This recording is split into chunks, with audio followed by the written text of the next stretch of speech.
نحمدہ و نصلی علی رسول الکریم اما بعد فاعوذ باللہ من الشیطان الرجیم بسم اللہ الرحمن الرحیم قل للمؤمنین یغضوا من ابصارهم ویحفظوا فروجهم ذلک ازکی لهم ان اللہ خبیر بما یصنعون صدق اللہ العظیم۔ قرآن پاک میں اللہ تعالیٰ نے ایمان والوں کو ارشاد فرمایا یغضوا من ابصارهم کہ وہ اپنی نظروں کو نیچا رکھیں وَيَحْفَظُوا فُرُوجَهُمْ اور اپنی شرمگاہوں کی حفاظت کریں۔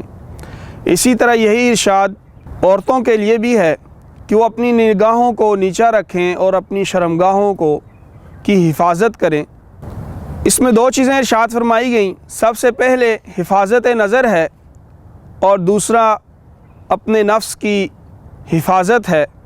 انسان جن فتنوں میں مبتلا ہوتا ہے ان میں فتنہ شہوت اس کی ابتدا دیکھنے سے ہوتی ہے اور انتہا زنا تک اور بدکاری تک جا پہنچتی ہے۔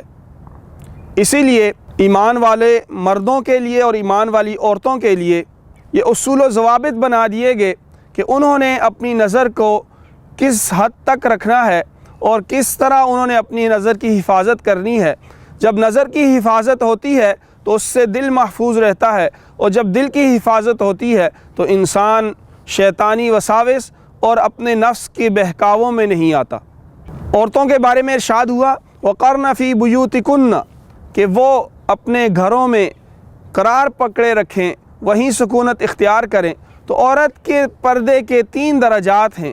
سب سے پہلا اور اولا یہ ہے کہ وہ اپنے گھروں میں ہی قرار پکڑیں، اپنی چار دیواری کو ہی تحفظ کی جگہ سمجھیں اور اسی میں اپنی تمام ضروریات کو پورا کریں۔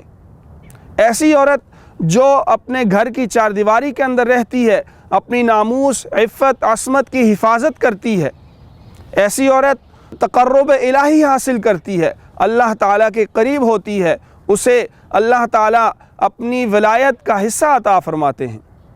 اور اگر کسی امر مجبوری کی وجہ سے باہر آنا پڑتا ہے، معاشرے میں جانا پڑتا ہے، یدنین علیہن من جلابیبہن تو وہ اپنے گھونگھٹ کو نیچے ڈال لیں اور پردہ کر لیں، اپنے چہرے کا پردہ کر لیں اور اپنے آپ کو مکمل طور پہ ڈھانپ کے پردے کے حصار میں اپنے آپ کو لے کر نکلیں، تاکہ کسی بدفطرت شخص کی نظر ان پر نہ پڑے اور کسی شریر کے شر کا شکار نہ بن سکیں۔ اور تیسرا درجہ یہ ہے کہ وہ اگر نکلتی ہیں، کہیں لین دین ہے، وَلَا يُبْدِينَ زِينَتَهُنَّ إِلَّا مَا ظَهَرَ مِنْهَا تو وہ اپنی زیب و زینت کا اظہار نہ کریں مگر وہ کہ جو بامر مجبوری ظاہر ہوتا ہے۔ حضرت ابن عباس رضی اللہ تعالیٰ عنہ ارشاد فرماتے ہیں اس آیت کی تفسیر میں کہ اس سے مراد ہاتھ ہیں، اور فتنے کا خوف نہ ہو تو چہرہ ہے۔ اگر فتنے میں مبتلا ہونے کا خوف ہے تو چہرے کا مکمل پردہ ہے۔ جس طرح ایمان والے مردوں کے لیے یہ ہے کہ وہ اپنی نگاہوں کو نیچا رکھیں، کسی غیر محرم کے اوپر ان کی نگاہ نہ پڑے، اسی طرح ایمان والی عورتوں کے لیے بھی یہی حکم ہے کہ وہ اپنی نگاہوں کو نیچا رکھیں اور کسی غیر محرم مرد کے اوپر ان کی نگاہ نہ پڑے۔ ام المؤمنین حضرت میمونہ رضی اللہ تعالی عنہ، حضرت زینب رضی اللہ تعالی عنہ نبی کریم صلی اللہ علیہ وسلم کے پاس تھیں۔ حضرت عبداللہ ابن ام مکتوم رضی اللہ تعالیٰ عنہ نابینا صحابی ہیں، وہ تشریف لاتے ہیں تو آپ صلی اللہ علیہ وسلم نے ازواج مطہرات سے ارشاد فرمایا آپ پردہ فرما لیں۔ تو عرض کیا انہوں نے کہ یہ تو نابینا ہیں اور ہمیں پہچانتے بھی نہیں ہیں۔ آپ صلی اللہ علیہ وسلم نے انہیں ارشاد فرمایا آپ تو نابینا نہیں ہو۔ تو اس سے ہمیں یہ بات معلوم ہوتی ہے کہ جہاں پہ مردوں کے لیے، ایمان والے مردوں کے لیے، مومنین کے لیے پردہ ہے، وہاں مومنات کے لیے بھی پردہ ہے۔ اور جب آنکھوں کی حفاظت ہوتی ہے، دل کی حفاظت ہوتی ہے، تو وہاں پہ اس معاشرے میں، جس معاشرے میں پردہ ہو، جس معاشرے میں حیا ہو، وہاں وہ معاشرہ پرامن ہوتا ہے، اس معاشرے میں سکون ہوتا ہے، وہ معاشرہ اخلاقیات کی اعلیٰ قدروں پہ قائم ہوتا ہے۔